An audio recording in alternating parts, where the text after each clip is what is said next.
हर खबर को सबसे पहले देखने के लिए हमारे चैनल पार्लियामेंट्री बिजनेस को सब्सक्राइब करें, सभी वीडियोस को लाइक और शेयर करें और सभी ताज़ा अपडेट्स पाने के लिए बेल आइकन बटन दबाना बिल्कुल ना भूलें। हाथरस, बलरामपुर, बुलंदशहर, आजमगढ़, खरगोन, सवाई माधोपुर, बाराम, अजमेर, कैमूर नाम लेते जुबान थक जाए, पर शायद बलात्कार के आ रहे मामले कम ना हो। हाथरस गैंगरेप पर गम और गुस्सा दोनों है।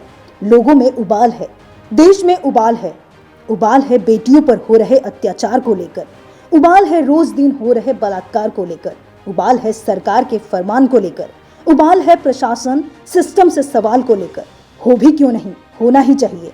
आज गांधी जयंती है। हाथरस गैंगरेप पर देश में गम और गुस्से के बीच आज गांधी जी याद आ रहे हैं। महिलाओं के प्रति गांधी की सोच बहुत बड़ी थी।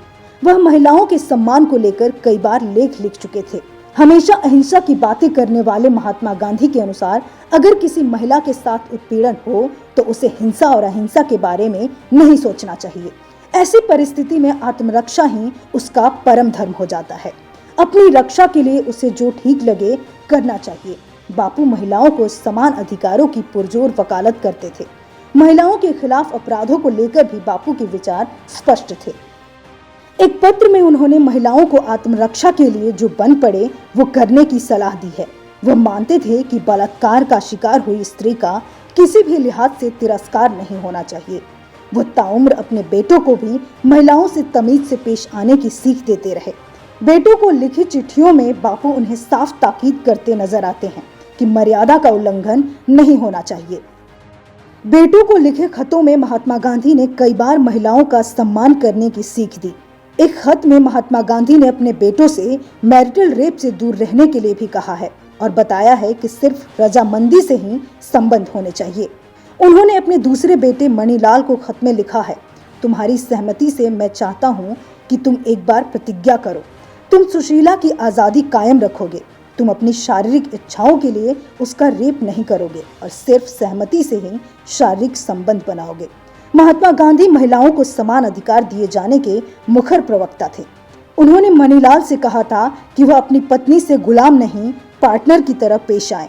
महात्मा गांधी के ये खत उनकी परुपोती नीलम पारिक की किताब में शामिल है। अपनी पोती मनु की सगाई अपने साथी किशोरी लाल के भतीजे सुरेंद्र से होने पर उन्होंने इस जोड़े से कहा था, आप दोनों एक दूसरे के दोस्त और साथी बनने जा रहे हैं। लड़कियां आपसे इसलिए नहीं जुड़ती हैं ताकि आप उन पर हुक्म चला सकें, कड़ी मेहनत कराएं। यह आप दोनों को पूरा करने के लिए होता है। दोनों साथियों को दिल, दिमाग और आत्मा की समानता महसूस होती है। कभी एक दूसरे को नीचा न दिखाएं बल्कि खुद को पूरा करें। बापू से एक महिला ने बलात्कार के बारे में 3 सवाल पूछे थे। यदि कोई राक्षस रूपी मनुष्य राह चलती किसी बहन पर हमला करे और उससे बलात्कार करने में सफल हो जाए तो उस बहन का शील भंग हुआ माना जाएगा या नहीं? क्या वो बहन तिरस्कार की पात्र है? क्या उसका बहिष्कार किया जा सकता है? ऐसी स्थिति में पड़ी हुई बहन और जनता को क्या करना चाहिए? जवाब में बापू ने हरिजन बंधु नाम की गुजराती पत्रिका में मार्च 1942 में लिखा, जिस पर बलात्कार हुआ हो वह स्त्री किसी भी प्रकार से तिरस्कार या बहिष्कार की पात्र नहीं है। वह तो दया की पात्र है। ऐसी स्त्री तो घायल हुई है, इसलिए हम जिस तरह घायलों की सेवा करते हैं उसी तरह हमें उसकी सेवा करनी चाहिए।